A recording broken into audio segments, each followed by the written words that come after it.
I'm Robert Monroe Scott, known as Rob, and I'm the youngest son of a former Changi internee called Henry Monroe Scott, who was normally known as Ginger, and Enid Margaret Scott, née Drew, my mother. I was born in 1950 in Kuala Lumpur, Malaya, and I served for 45 years in the Royal Navy, retiring in 2015 in the rank of Commander. This is about Henry Monroe Scott, Ginger, and Enid Margaret Scott, my father and mother.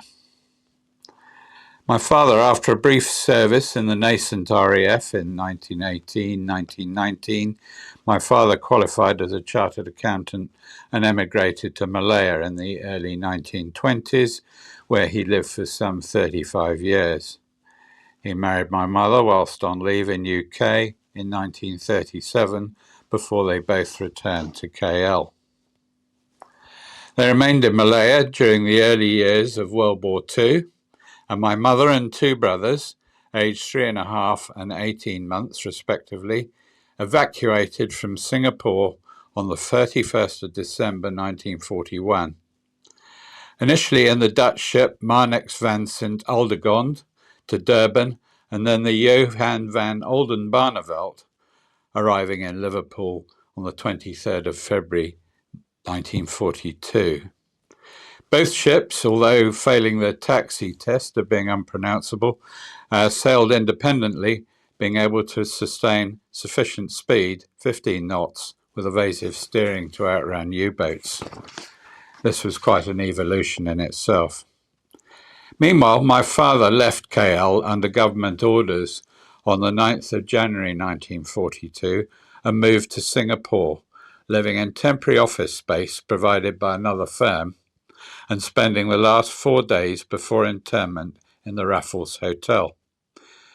Following capitulation, all European civilians were interned on the 17th of February 1942, initially in a police station and barracks with 700 men in accommodation designed for 300 Asiatics. On the 6th of March 1942, they marched with women and children 8 miles in the heat of the day to Changi Jail, where they remained for some 2 years, 3 to a cell. The women and children were segregated in another part of the jail. There are about 2,000 prisoners in all. In May 1944, he moved to Sime Road Camp, where they lived in huts.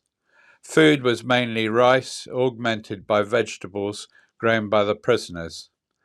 They were, however, able to purchase some tin produce and a little fresh meat or fish, with camp funds subscribed by themselves. Prices appeared to have been exorbitant. The Japanese surrender caused great excitement, and the Union Jack was hoisted in the camp. The band of His Majesty's Royal Marines played to them, and for the first time white bread was provided. He also recalls having tea, bread and jam in HMS Sussex, the county-class cruiser where the Japanese surrender in Singapore was signed. He was able to write his first letter to my mother on the 8th of September 1945, and I think was able to return to UK by sea late 1945, early 1946. For most of his interment, my mother did not know whether he was dead or alive.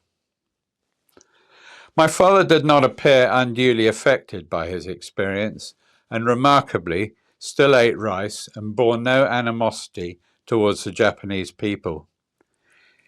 He and my mother returned to Malaya in 1946, and I was born there in 1950.